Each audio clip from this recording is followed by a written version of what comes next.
जी नमस्कार, प्रणाम। हम गोपाल कृष्ण मिश्रा। मित्रों, आज मैं आपके समक्ष प्रस्तुत हुआ हूँ कुछ औषधि के बारे में। औषधि अर्थात जिसको दवाई कहते हैं। जैसा कि हम सभी जानते हैं, आप भी जानते हैं इस बात को। कभी आपने सांप और नेवले की लड़ाई देखी है? देखी होगी। बचपन में बहुत सारे सांप और नेवले की लड़ाई हमने भी देखा है, आप भी देखे होंगे। तो बार बार जब सांप नेवले को डंक मारता है तो वो दौड़ कर जाती है। नेवला को देखा होगा आपने कि वो जाता है और कोई घास में मुंह रगड़ता है और फिर वापस आकर फिर लड़ता है। मालूम है वो क्या करता है? वो उसके विष उसके शरीर पर प्रभावित न करे, इसलिए वह उस औषधि को जाता है और अपने सुगंध श्वास के द्वारा अपने अंदर खींच लेता है और फिर आकर करके लड़ता है।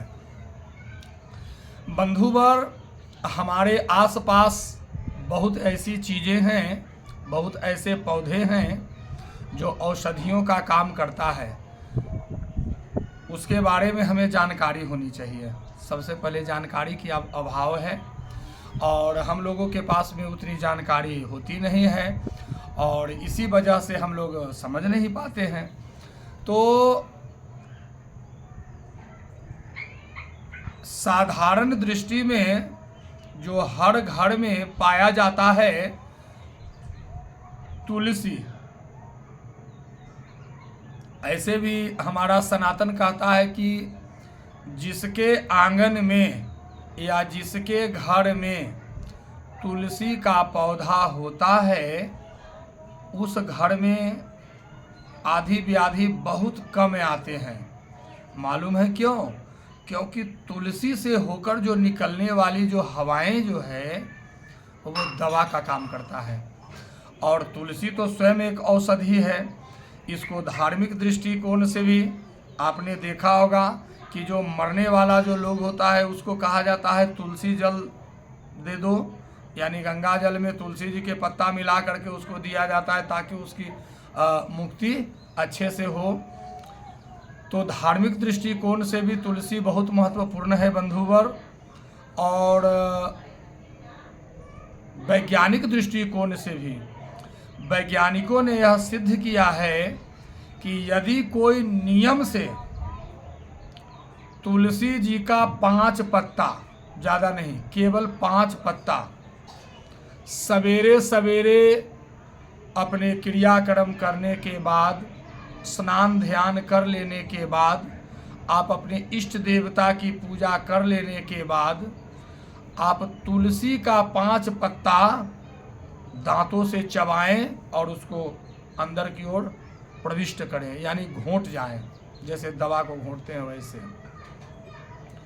ये 5 पत्ता जो है आपके जीवन में कितना बड़ा काम करेगा, इसकी आप अंदाजा नहीं लगा सकते या कल्पना भी नहीं कर सकते बंधुवर। मैं करता हूँ। मैंने पिछली भी कई वीडियो में आप सबों को बताया है कि यदि आप प्रकृति से जुड़े रहोगे तो मैं दावे के साथ कहता हूँ कि आपका दुख, दरिद्र, आलस्य, लोभ, क्रोध, मोह, ये सभी चीज़ें धीरे धीरे खत्म होना शुरू हो जाएगा। मालूम है क्यों? क्योंकि ये जितनी जो चीज़ों का हमने नाम बताया, यह सब गलत चीज़ है। और आप जानते हैं कि जब कोई अच्छी चीज़ों का समावेश, यानी जहाँ पर अच्छाई हो रहा है वहाँ पर बुराई टिक नहीं सकता और वो वहाँ से भागना चाहेगा।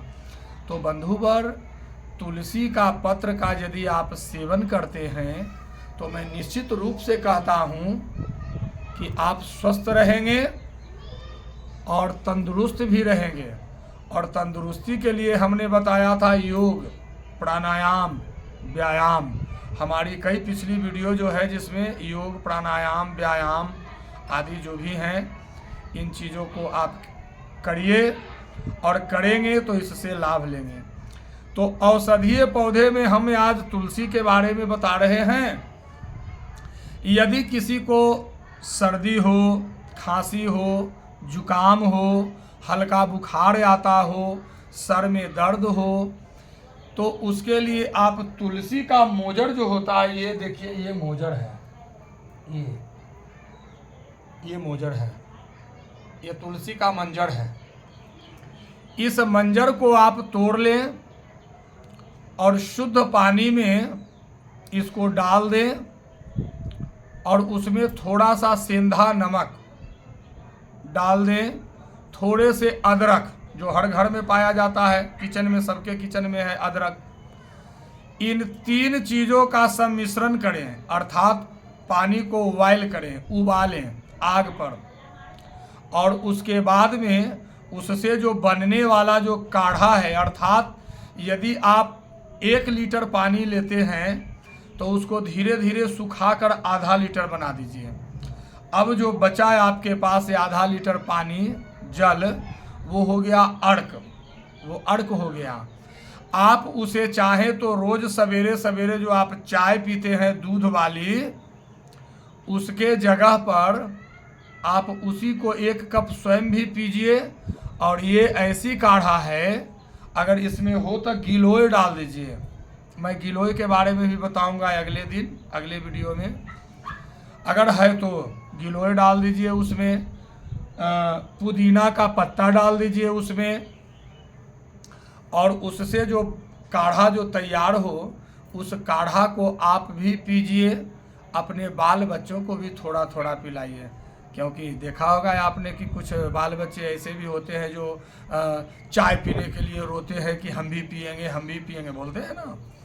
तो ये अगर आप करते हैं तो मैं दावे के साथ कहता हूं कि आप निरोगी काया के मालिक होंगे। और जब आपका तन अर्थात शरीर जब निरोग रहेगा तो आपका मन भी प्रसन्न रहेगा, और जब आपका मन प्रसन्न रहेगा तो आपके घर के लोग प्रसन्न रहेंगे, और घर का वातावरण, माहौल भी प्रसन्न रहेगा। और जब माहौल, वातावरण जब प्रसन्न होगा तो समझिए कि फिर आपकी ज़िंदगी कितनी अच्छी हो जाएगी। कहा यह गया है कि जब थोड़े से मुस्कुराने